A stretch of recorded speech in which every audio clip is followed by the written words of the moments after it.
Muy buenas tardes, queridos amigos. Bienvenidos a Vladimir a la Una. Estamos en otro estudio porque en el nuestro se están haciendo algunas reparaciones, por eso quizás notan alguna diferencia con respecto al espacio habitual de Vladimir a la Una, pero en esencia es lo mismo. Hoy tenemos como invitada a Antonieta Mendoza de López. Ella es la madre de Leopoldo López. Nuestra etiqueta para sus preguntas y comentarios, jueves de Vladimir a la Una. Ya lo saben, por Instagram, por Twitter, pueden escribirnos. Bienvenida, señora Antonieta. Hola, Vladimir, gracias. Gracias por tenerme aquí. Muchas gracias por venir al programa. Creo que son muchos los temas que podemos abordar.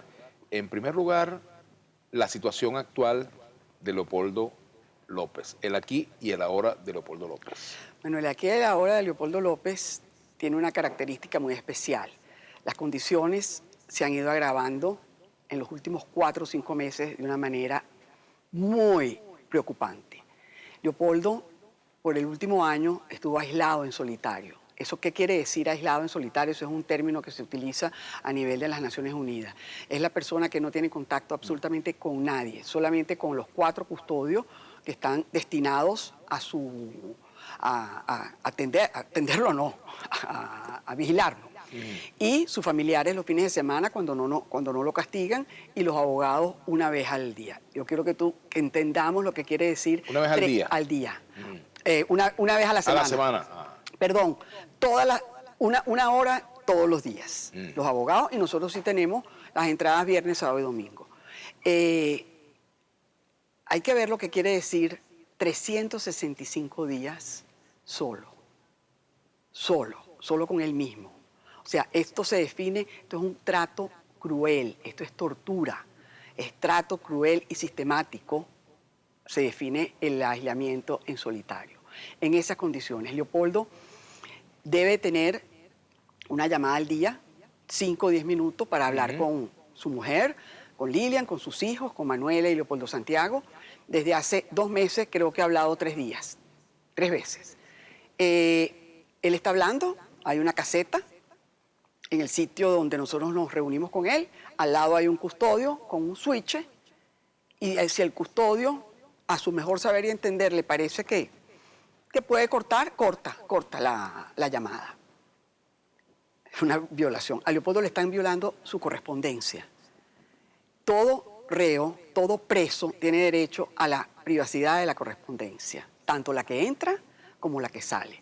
Desde el primer día a Leopoldo le abren toda la correspondencia que entra y revisan toda la correspondencia que saca. Nosotros... ¿Y le retienen alguna correspondencia? Por supuesto. Si, por ejemplo, viene una correspondencia de un amigo de él de la universidad en Estados Unidos escrita en inglés, se la retienen. Una carta de su padre, muchas veces se la retienen y se la pasan 3 meses después. Una carta de Leopoldo para su padre, en Navidad, se la retienen. Creo que la tuve yo en mis manos hace 1 mes más o menos. Leopoldo, al principio de su encarcelamiento, Leopoldo es un gran lector, toda la vida, y sus libros han sido sus compañeros siempre, y más en este estado de reclusión. Leopoldo llegó a tener una biblioteca como de unos 200 libros, muy bien escogidos, porque yo creo que cada persona que le mandaba un libro pensaba en Leopoldo, qué le podía interesar. Y Leopoldo había organizado en la pequeña celda los libros por temas, y él organizaba su rutina espiritual, su rutina de ejercicio y su rutina de estudio por bloques. Hace más de 1 año y medio, el director de la cárcel nos llamó y nos dijo, por favor, vengan, traigan un vehículo, porque solamente a Leopoldo le van a quedar 4 libros en la cárcel. O sea, los 196 libros adicionales, Leopoldo ya no pudo tener esos libros como sus compañeros. ¿Tiene esos 4 libros todavía? Tiene 4 libros. Y por casualidad o por curiosidad, me gustaría saber, ¿cuáles son esos 4 libros? Porque escoger entre 200 libros, escoger 4. Al principio cogió 10. De los 10 le quitaron 6. Y cuando entra un libro y sale otro libro, si va a entrar un libro, tiene que salir otro libro. Bueno, el primero es la Biblia, que lo ha acompañado absolutamente desde el día 1. Y ese sí no se lo han quitado, es interesante. Él se va mudando de celda, le van quitando los libros y siempre la Biblia lo acompaña. Después, uno de sus escritores preferidos es Leonardo Padura. El cubano, sí. El cubano. Estuvimos hablando mucho del último, no sé si es el último libro, pero es un libro que recientemente leyó y lo tiene, que se llama Herejes. Ujú. Después tiene un libro, Leopoldo, es muy... El Remo fue uno de sus reportes preferidos cuando estaba en la universidad. Su padre le mandó un libro que era sobre los remeros de la Segunda Guerra Mundial, cuando en una competencia en Alemania, cómo ganaron. O sea, que eso está muy en sintonía con él. Y bueno, tiene 2 o 3 libros de historia de Venezuela que son los que él más lee. Pero muchas veces me dice, si no entran libros, pues vuelvo a leer. Y vuelvo a leer y vuelvo a leer. Leopoldo no le dejan tener ni un bolígrafo ni un papel, Vladimir, en su celda. ¿Cómo hizo para escribir su libro? Bueno, aquí te traigo el libro, Ajá. Preso Creo que pero lo tiene ahí en libre. las manos. Ajá. Este es una historia muy interesante porque él desde el primer día empezó a escribir. Escribía en eso unas libreticas chiquitas. Incluso cuando nosotros lo íbamos a visitar, compartíamos lo que él había escrito. En junio del 2014 fue la primera requisa agresiva que le hicieron. Y quiero hablar un poco de las requisas cuando me estabas preguntando por las condiciones de Leopoldo. Indudablemente que en las cárceles las requisas son parte del protocolo, del proceso, pero no las requisas como se las hacen a Leopoldo. A Leopoldo le entran a las 3, 4 de la mañana, 10, 12 hombres enmascarados con armas largas, y en la primera vez se despertó con un funcionario apuntándolo.